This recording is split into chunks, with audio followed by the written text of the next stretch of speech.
Like I mentioned, I'm Tramice Carter, the Youth Relations and Organizational Equity Manager at Hospire, and I'm joined today by my co-host, Erica Ayers, who is the School Wellness Consultant with the Division of Nutrition, Physical Activity, and Obesity Prevention at DHEC.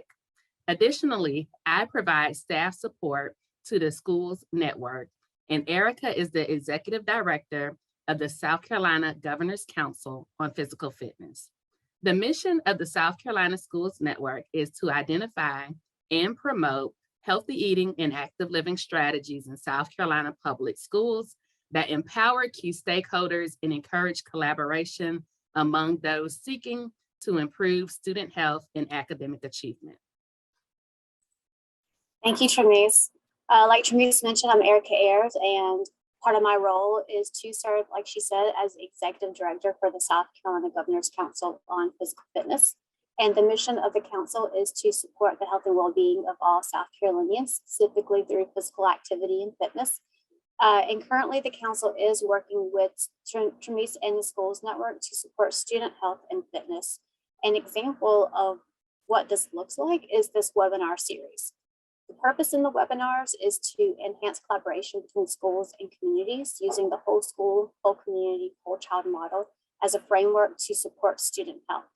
And if you are not familiar with this model, it calls for a greater collaboration between schools and communities across multiple sectors so that they can meet the unique needs of each individual student so that every student has the opportunity to be healthy and be ready to learn. And so what we're going to look at and focus on today is the nutrition environment with community involvement. And why are we looking at this, you may ask? Well, a quarter of South Carolina children are experiencing food insecurity, and almost 50% of households in South Carolina that are receiving SNAP benefits have children. And so we know is that these children during the school year, during the school day, are guaranteed at least 2 meals. But what about the summer months?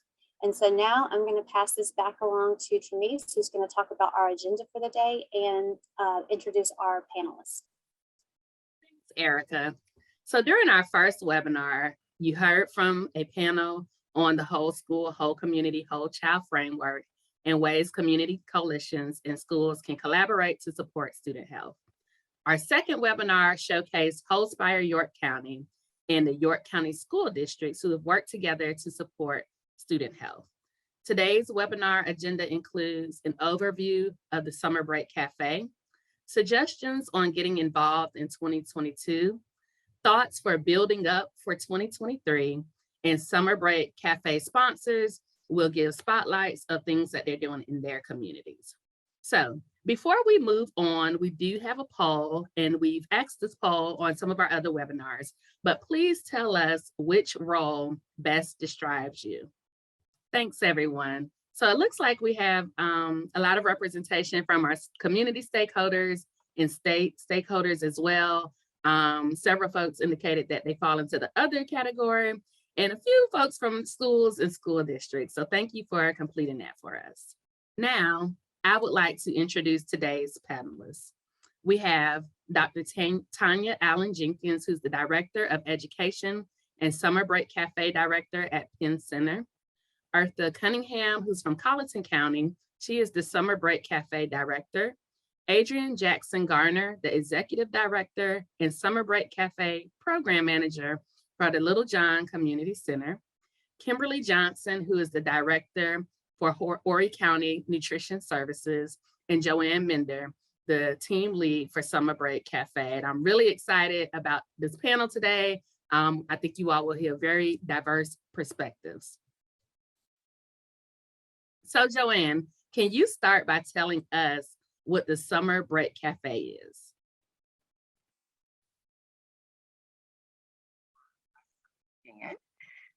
Just to give you a little history about the Summer Break Café, or may I say the Summer Food Service Program, it actually started out in 1946 when President Harry S. Truman actually signed the National School Lunch Act. And it was kind of in the result of the fact that men were coming into the military or trying to get into the military, and they were not healthy enough to do so. They felt like something needed to be done. So they enacted this program in 1946. And then it went on in 1968. They amended it so that they could have a 3-year pilot to provide grants to states to help provide meals for children when school was not in session. Well, it went on after that, after the pilot. And then in 1975, the original National School Act was actually further amended to establish the Seamless Summer, which is for school districts, and then also the Summer Food Service Program. And that's what we're here about today, Summer Food Service Program, which is now called the Summer Break Café. And we can actually slide to the next couple. Now, we actually wanted to hear the commercial that we actually made last year. And when we changed the name of our program from Summer Food Service Program to the Summer Break Café. So take a look. Have you heard about summer break cafes? They're where youth and teens 18 and under can get healthy meals this summer at no cost. There are summer break cafes throughout the state, like at parks, libraries, churches, and schools. Summer break cafes are open in June and close when schools open. Find meals near you at summerbreakcafe.com or text food to 877-877. Okay, I've given you a little bit of the history, and we always want to start with the why. I mean, why do we have this program, and why is it important? It's important because it raises the awareness about the nutritional gap for low-income children what they face when their school is out and when they're, when school is closed for the summer. And then also there are over 1 in 4 children that don't know where their next meal will come. Sad to think about that in a country that's so rich. And then children deserve a safe, healthy, and delicious food to learn and grow into healthy adults. And we saw evidence of how much this program was needed during the COVID time. During 2021, when the pandemic, we had about 54 sponsors that served a total of 20,595,958 meals throughout the state. So the need is definitely here for the program. So the Summer Food Service Program is actually federally funded and is established by the United States Department of Agriculture. And again, it's for low-income children to be able to continue to get nutritious meals when school is out. The meals are actually provided under federal guidelines and to approved sites to children that are 18 years and younger. And then sponsors actually provide those meals and they are reimbursed. Our program in this state is administered by the South Carolina Department of Education. The structure of the program first starts with USDA, who is federally funded and the one federal agency, and they are the ones who fund us, the state agency, South Carolina Department of Education. And then we, in turn, govern and do regulatory monitoring for our sponsors, who then have sites that they provide them. Thanks, Joanne. And before we move further, Yes. I do have another poll for you all. Now that you know what the summer feeding program is, would you tell us if you participated in any summer feeding programs while you were growing up?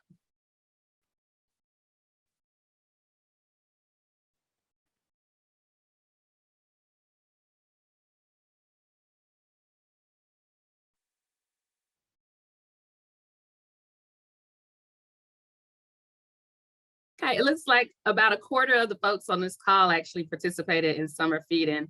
I remember when we were planning this session as a child, I would come and visit my grandparents in South Carolina during the summer, and there was a church that had the summer feeding program, and all the youth in the community was able to go, and that was one of the highlights of my summer. So I myself do remember that. So thank you all for completing that poll for us. So Joanne, now would you tell us what a sponsor is for the summer feeding program? Sure. Well, sponsors actual organizations that assume the administrative and financial responsibilities for the summer program, and they're under agreement with the state. So that's what it is. And there are different different organizations that can be a sponsor. And we will see those on the next slide. A public or private nonprofit school, food authority, public or private college, private nonprofits, and also units of local, county, municipal, state, or federal. Those are all the organizations. And then the sponsors, in order to be eligible, they have to have financial and administrative capability. They have to not be here any federal program. They have to serve low-income children. They have to have conduct a non program in which reimburse. Joanne, we're getting a message that the audio is fading in and out. Do you know if you can do a little shift for us to see if that will help? Okay. That's better. Is that better? Yeah, much better. Could you start from the top here? Yes. I'll stay in the spot. So the sponsors must demonstrate financial and administrative, and they cannot be any other federal program. Serve low-income children, of course, and then conduct a nonprofit program in which reimbursement funds are only used for the improvement of the service program. They have to provide a year-round service, public and they must be the ones who manage and have control of the sites.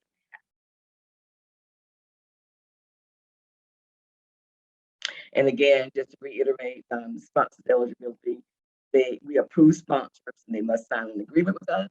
They must not have any type of negative balance from other child nutrition programs from the prior year, and they must have a 501c3.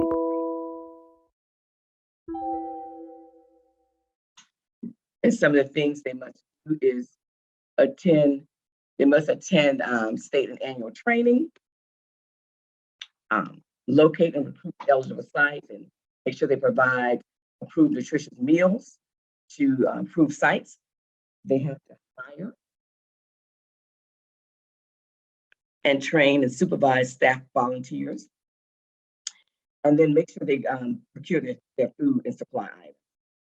They have to prepare their claims for reimbursement, and then make sure that they maintain program documents so that we can verify that they actually did with the funds and ran the program with it. Now, some of the site requirements and eligibilities, we're going to go over that a little bit and let you know what a site is. A site is a physical location where we approve, where meals are served and children eat in a supervised manner. Sites are eligible sites are those that serve children that are in low-income areas and are specific groups of low-income children. So that's what a site actually is, and we'll look at some examples of sites. Schools, churches, playground, community parks, library, residential summer camps, apartment complexes. Basically, anywhere that children congregate can be a site and can be approved by us. And again, we want to reiterate that it must be in an area where at least 50% of the children are eligible for free or reduced price meals. And what we do is use the census data or school data in order to verify that. Now let's look briefly at the meal pattern because they can't just serve anything. So you have to make sure there's milk, vegetable and fruits, grains, and meat alternates. And then, of course, again, the sponsors are reimbursed, and they're reimbursed based on the number of approved meals that they actually serve. And it's actually multiplied by the number of days that they actually serve. And as you can see here, the reimbursement has to be applied to the operating costs and the administrative costs of running the program. Joanne, so how can folks who are watching today get involved if they were interested in getting involved? I'm so glad you asked. So they can become a sponsor. And that's, of course, we went over the list of criteria that you must meet in order to be a sponsor. Become a site or support existing sponsors of sites. And right now, since we are further along in the summer and we're about to open up our sites, the best way that you can support us is to become a site or support existing sponsors of sites by being volunteers or providing activities and outreach. Those are the main ways right now that help out a lot. And we have only we have a decreased amount of sponsors due to COVID and due to various reasons why they're not operating. So the best way now is really to help us get ready for 2023. Start identifying potential sponsors for us to get them prepared and trained and all of that for 2023. So that would be a great way to help us start off better for 2023. And then also provide activities and maybe volunteer kind of duties for the sponsors that we already have. Thank you, Joanne. And Okay. now we will prepare to transition to Kim. And Kim, would you come on and tell us what this will look like in a school setting?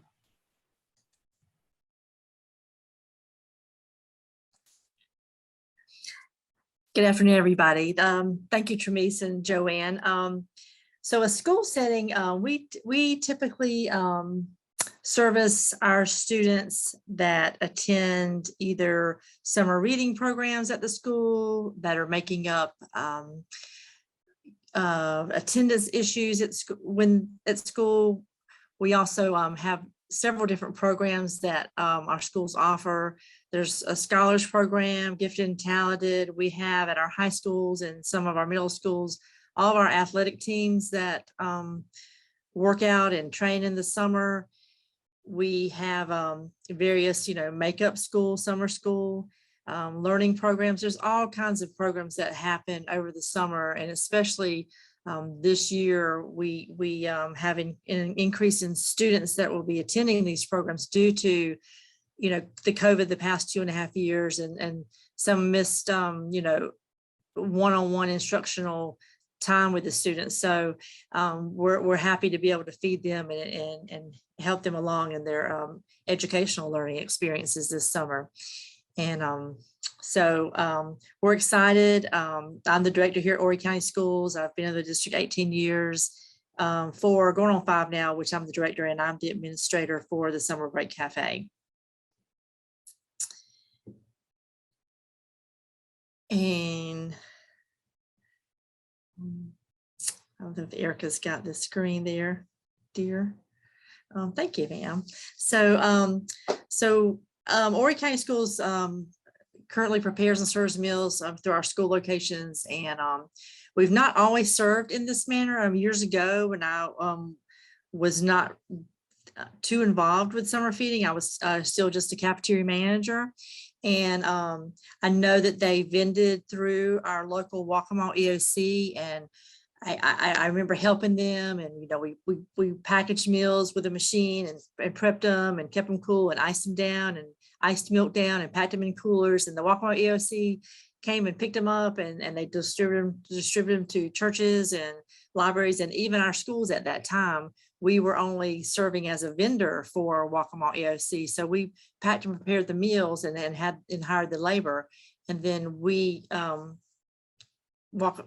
vended with Waccamaw EOC, and they took them out to various locations throughout the communities and served the children those meals that we had prepared. On an average, we normally have about 17 to 21 sites. That's in the last few years. And the average number of meals based on 22 days of service, and this was for the year 18-19, we here in Horry County served 11,698 breakfasts and 26,203 lunches. And that's just for our school sites. That's not, including the sites that Waccamaw EOC served out in the community. This was one of my first flyers that I did as the administrator of the Summer Break Cafe, Summer Food Service. It was kind of fun. And as you can see there, we had 5-6 schools at the time. That was my first year. And this year we're looking at having 19 sites open. So we have definitely moved to increase that over the years that, I've been, administrator over the program. And it's exciting. We're just had a meeting today to kind of get some more things in place, because it's always a work in progress when you have different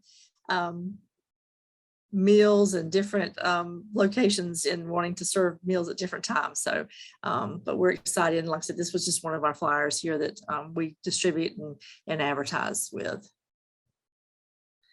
And we do the marketing with the flyer and through various public media outlets. We use the radio and television stations to advertise our program, and definitely flyers and word of mouth helps as well.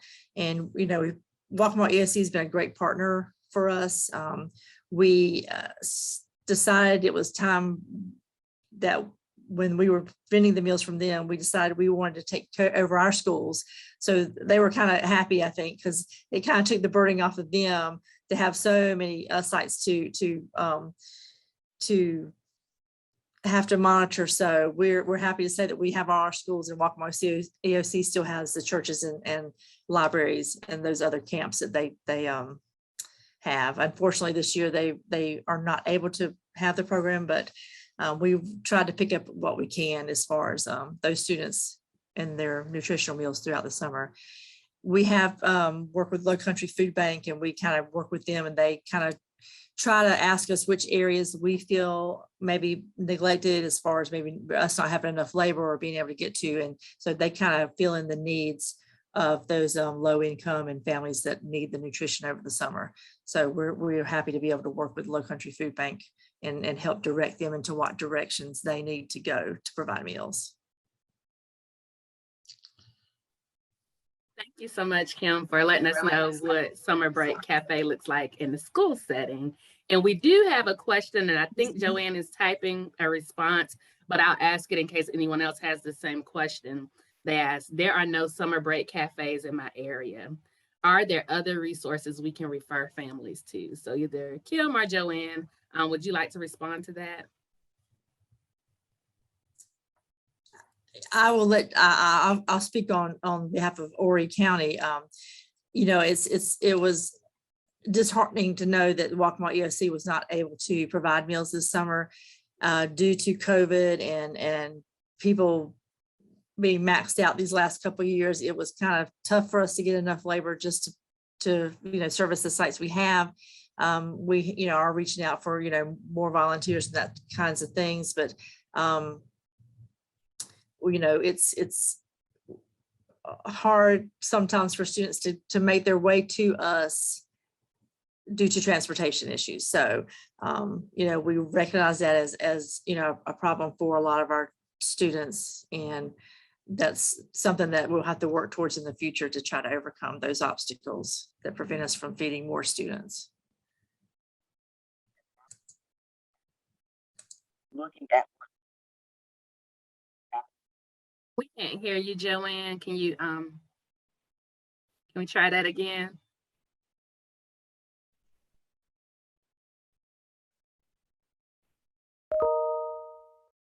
I'm not really sure what's going on. There, we can hear you now. Okay, gotcha. Great.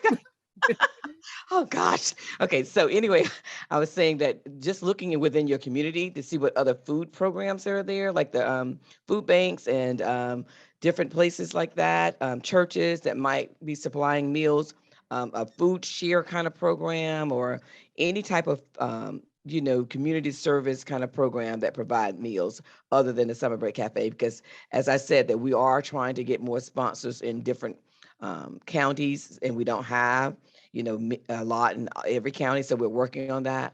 But I would just say reaching out, and even the Department of Social Services and different places like that in your community to try to help. Thanks, Joanne, and thanks again, Kim. Now we will bring on Eartha Cunningham. And she is with Colleton County.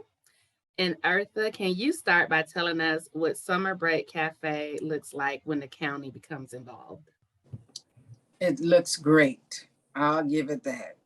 Because our county administrator and our county council provide the money for us up front. So we don't really have to wait on monies until we get our reimbursement, and we don't have any problem with that. And when I tell you that's great, that is great. We have the finance department of our Colleton County, and they take care of the audits and everything, take care of all that stuff. And so working with the county, And what they do, they provide us the extra money if we need extra money. So they are very involved to make sure that our people and our young people in Colleton County is taken care of. So it is great. So I am Eartha Cunningham, and I work with the Summer Feeding Program ever since 1999, which is a long time, older than some of the people who work with me. So it's, we enjoy it. And we're looking at during the pandemic, we use vans to go out into the community. And so we had them to sign for meals, and that was made it easier for the people during the hard time of the pandemic. As you see there, we have our young people involved in doing a lot of the work, which is a very intense job, but it works out fine because they got the energy and they have the strength. So we thank our young people for assisting us during the time of our summer feeding program, because it was very intense during the pandemic.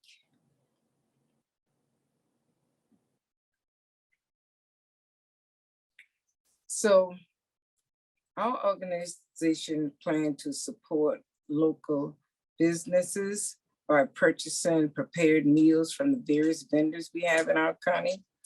We work with the commercial kitchen where we make our meals, but the commercial kitchen have a lot of vendors that help us by providing meals to our youth and our young people in our area. So we have the mobile sites that we use, and the mobile site works out fine because a lot of people just don't have the transportation to get in and out. And we use a lot of our young people to help us with that journey, which is easy sometimes. And this is some of the meals that we have. Our salad is one of the #1 things that our young people love, is the salads. And they love what they call steak now. They really like the wraps. So just wanted to show you some of the #1 things that we serve and that our young people respond great to. So we also, the milk that we have now, that's a job to get those milk back and forth. But we are grateful for our school district because they help us with the space to where we need to place our milk in our freezer. They help us with those spaces. So working together with the county, the schools, makes our job much easier so that we can get out and serve the people, because we don't always have enough space, but the school district provide us refrigerator and freezer space every year.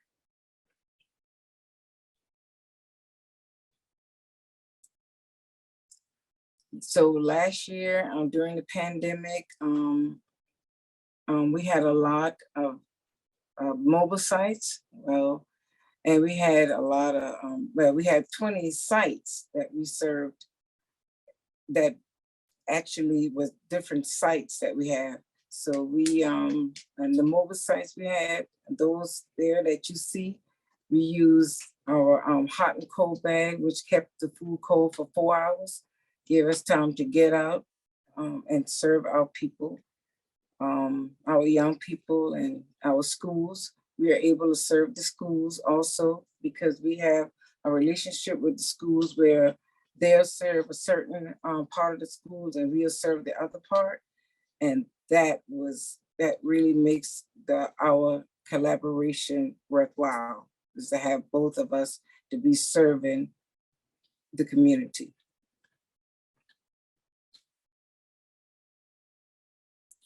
Our community partners is wonderful. There they are. It's our school district. They really are supportive of the program.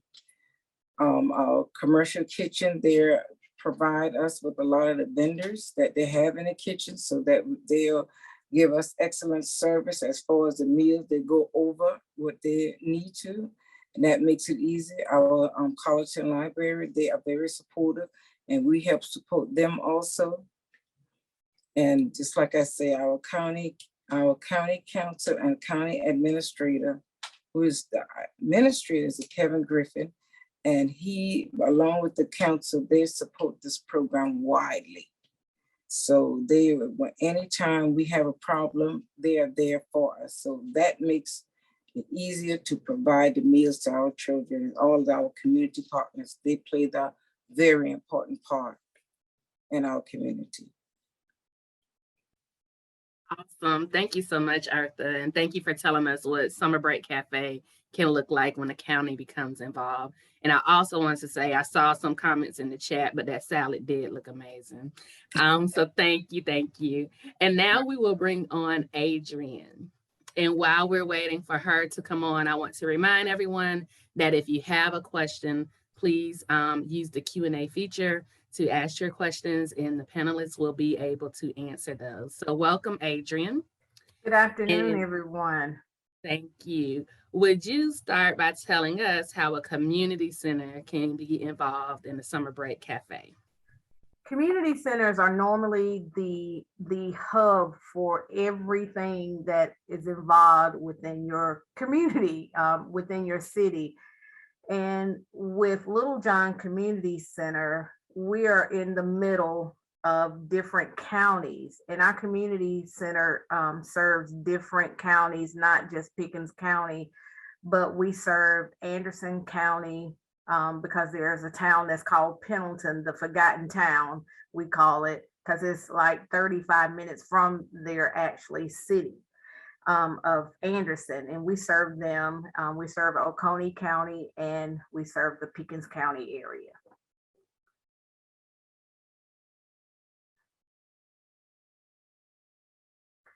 I'm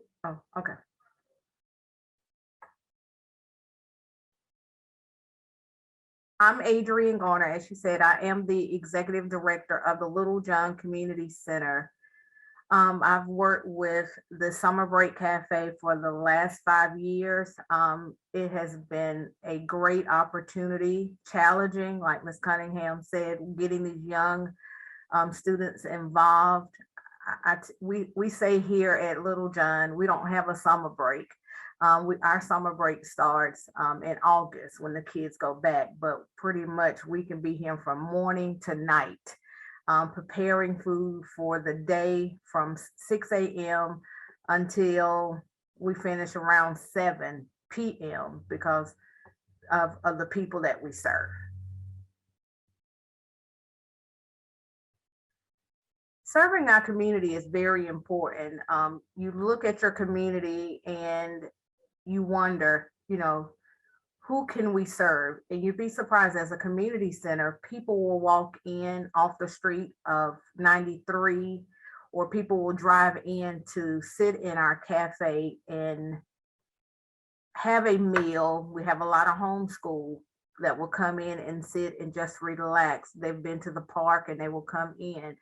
But being a community center provider is phenomenal. We're making sure every child in our community is getting a healthy meal.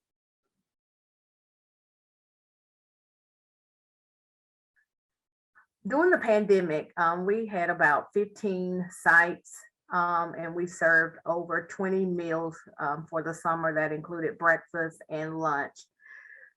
We have a food truck. And it's not ours personally.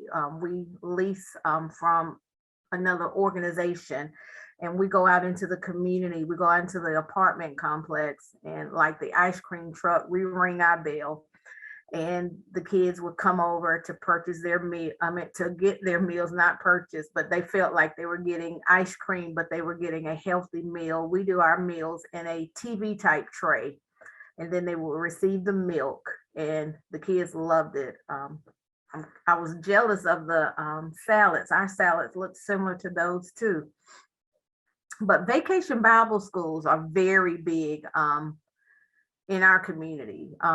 Churches from Easley area, Dacresville, Seneca, they will call us before summer ends, and they're like, okay, in November we get a lot of calls where our vacation Bible schools will start up, and we have some vacation Bible schools that will have 300 students, and they look forward to that meal. And that's what the ministers and the pastors will say, it is about giving and listening to the Lord, but they really enjoy the meals that we provide from Little John Community Center.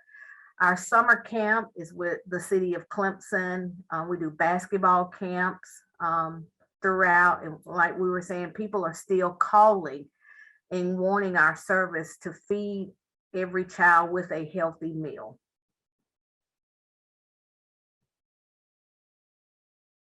This is our food truck.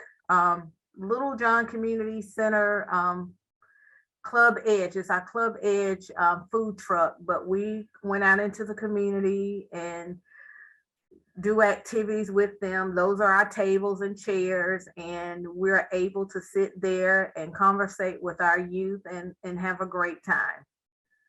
And we also use college students to be our delivery drivers, and our students enjoy talking with them about football and basketball, and we have little game activities for them.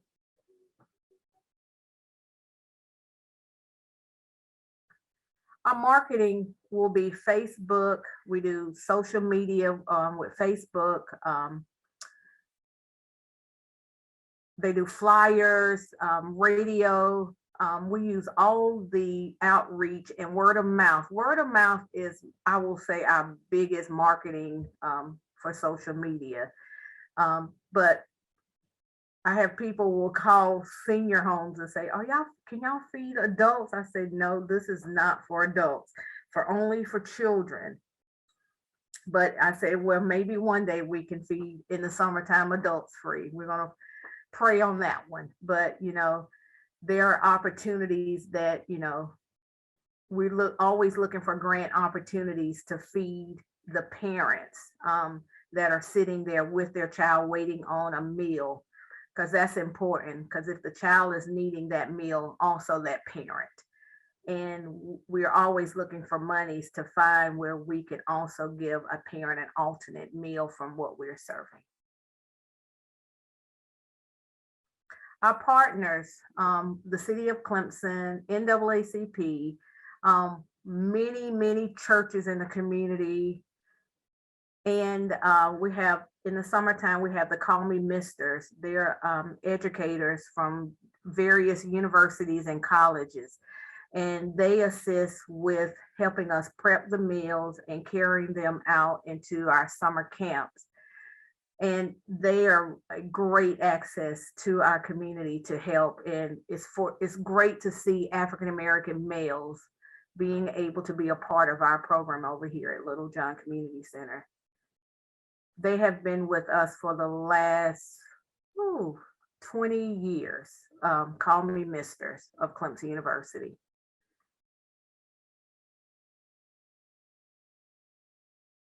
Plans for the summer. We're just gonna go out, word of mouth, and hopefully people will tell people about our program, and that's what they're doing. And just making sure every child is getting a healthy meal, very important. And I share with churches, different organizations share this food is great food that is coming out of our kitchens, going into our communities. Please take advantage. Gas is going up. And it's important that, some waivers need to change, because hopefully gas will not hit $7 like they're saying it's going to do. But these meals are very important in our community, in the Clemson, Seneca, Central, Pendleton area, Dacresville, Easley. It's very important. And our plan is to feed the multitudes. Whoever needed, we want to make sure every child can connect with a vacation Bible school or with a camp or they're being able to walk in or drive into the Little John Community Center for this great opportunity of meals. You, Adrian, and thank you so much for sharing Thank your you. experience as a community center. I love the partnership that you talked about with colleges and universities. I think that's so important as well. So thank you, thank you. And now we will bring on Dr. Allen Jenkins. And she is our final panelist, and she is going to tell us how a cultural and education center like the Penn Center can be involved in the summer feeding. Hi, I'm Dr. Tanya Allen Jenkins, and I'm going to tell you a little bit about Penn Center. Penn Center was founded in 1862. It was called the Penn School, and it's a central component of the Port Royal experience. We were the first academic schools for the formerly enslaved West Indians known as the Gullah Geechee people, and that's where we get our name from in this community. Gullah Geechee people is from the formerly enslaved West Indians. Our mission is to promote and preserve the Sea Islands history and culture, and we have a 4-part mission. But one of the 4 parts of our mission is our early childhood and at-risk family initiative, and that's where it ties so closely in with the summer feed program. Because in our community, we have a lot of low-income people that just need a little help during the summer. And as we know, when we have all the children home from school, the grocery list can get a little bit hefty. So most of the children in our community, parents work from 45 minutes to an hour away. So we have what's called turnkey kids in our neighborhood. So what we try to do and what we're happy to do is to provide healthy, nutritious meals during the summer, where, sometimes the parents aren't able to afford to do those meals. So that fits closely into our at-risk family initiative. So we go out and we scout people in the neighborhood. We've been doing this for quite some time now. So we have people that come to us, and by word of mouth, which is the best form of advertisement, as we know, it can either make you or break you. In our particular instance, is helping, because the community is coming together, spreading the word, saying that, okay, if you want a healthy meal for your children during the summer, go to Penn Center, or you can be a site at Penn Center, or whatever the case may be. We currently partner with Beaufort Housing Authority, the churches in Beaufort, the park directors reach out to us, and the local schools let us know where there's an area where children are at risk that we're not reaching. We wish that we could just open our arms as wide as we could and feed all the children in Beaufort County. But unfortunately, sometimes we can't. So we need people to come in and help with volunteering or being a site to help try to fill the gap into the community, to make sure that we can feed all the children in the community, because that's our mission. Joanne always asks people in every training, what's our why? My why is, and I'm so happy to work with an organization like Penn Center, because my why is I was one of those little children that walked to the center during the summer to get that healthy, nutritious meal, because my mother simply couldn't afford it. I come from a single parent home, and my mother simply couldn't afford to provide the meals that we needed during the summertime. So we look forward to going and getting that nice, big, thick bologna sandwich and the nice fresh bananas and fresh apples, because we didn't get fresh apples and things like that because my family just couldn't afford to buy the fresh fruit. So we tried to make sure when we're packing the lunches that we put a fresh component in each lunch so that the children can get that nutrition, get the things that they won't normally get, because families just simply can't afford to do it. We normally service from 27 to 50 sites during the summer. We normally feed about 25,000 children, 25,000 meals during the summer. And we work 7 days a week, Monday through Sunday, to try to get those meals out, because we know that kids still need to eat on the weekend. So we make that sacrifice to try to do that. And I've been so fortunate to have a team that does not mind doing it 7 days a week. And that's how Penn Center gets the meals out to children in the community.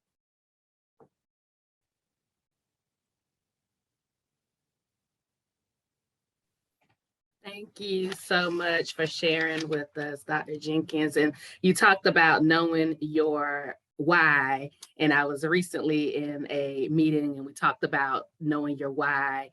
And oftentimes we know the what, but until we're able to figure out the why, that impacts our influence in the work that we're doing. So that's a very, very important point. And I see Joanne has mentioned that in the chat section. We must remember the why. So thank you for sharing that with us. And now, as we wrap up, we would like to share the contact information from all of our panelists. So if anyone said anything today that you would like to follow up on or learn more about, please feel free to reach out to our panelists. Their contact information is there. And also, we'll now answer any questions. So if you have any additional questions that were not answered, please use the Q&A feature to drop your questions in the Q&A. And as we are waiting for those questions, we did have one question to come in. And it is, how can you get youth engaged to help with the Summer Break Cafe? Well, I can answer that. We advertise on Facebook to try to get kids to come in to help prepare the meals. And once they know the mission and your why as to why you're doing it, they tend to want to help. We have kids that's been helping us for the past 4 or 5 years, from the age of 15 on up, packing meals, and they get a joy out of it. They contact you every year before school is out to say they want to help. We also put something in the high schools on the bulletin. We ask for permission to do that so that we can get high school kids to come in to help as well. Would any other panelists like to share their experiences with getting youth engaged?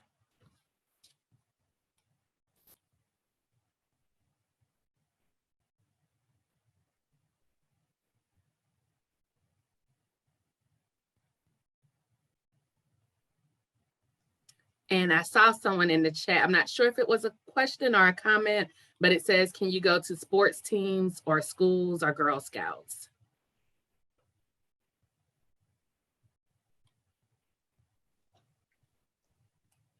Yes, you can. And we have 4 football players that come in. I mean, their schedule is kind of sketchy because they practice during the summer, but we have football players that come in to help pack lunches, to help move coolers, to pack milk, pack ice, get things prepared. So yes, you can go through the local sports team as well as the Girl Scouts. I think the Girl Scouts are a little bit, they're really young to try to help. So we go to the high school age level children to help. Thanks again.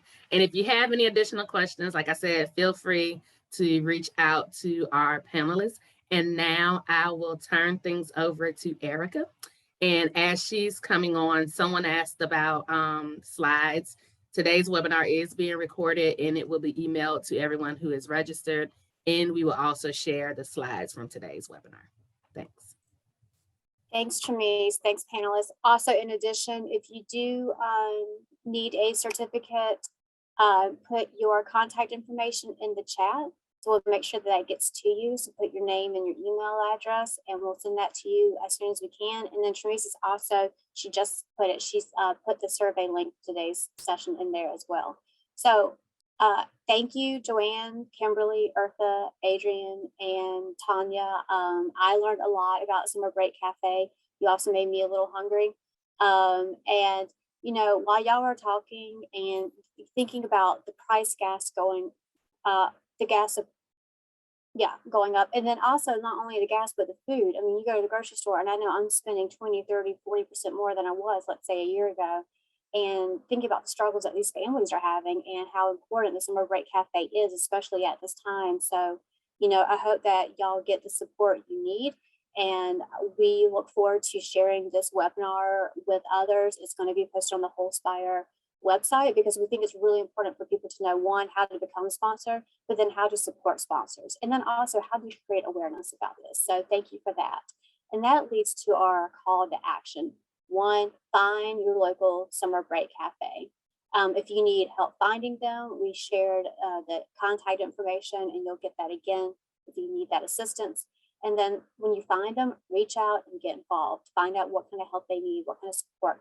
Maybe it's delivery, maybe it's the transportation, maybe they simply need someone to come bring some fun, active, energizing activities for the students to engage in while they're picking up their meals. And then consider, like Joanne said, being a sponsor next year. So you heard some great examples today of what that can look like and how beneficial that can be for your community. So moving on to the future, we got a lot of people interested in this webinar series. So we did decide that we'll continue this starting next school year. We're going to take the summer to do some planning, and we are going to look at the other components of the whole school, whole community, whole child model. We were really focused on healthy eating and active living for these past 3 webinars. We'll continue to integrate healthy eating and active living in all that we do, because for the Schools Network and Governor's Council, that is our scope of work.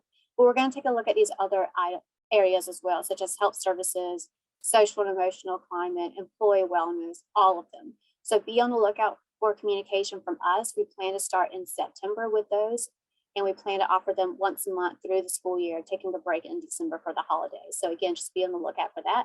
And we have really appreciated y'all's participation today and in our previous webinars. And we hope to see y'all again next school year. Shamice, anything else from you to close us up? Nothing else, but just a reminder to leave your name and email address in the chat if you would like to receive a certificate for today's webinar. Thanks, everybody. And thank you again to our panelists. And panelists, check out the chat because y'all are getting some love.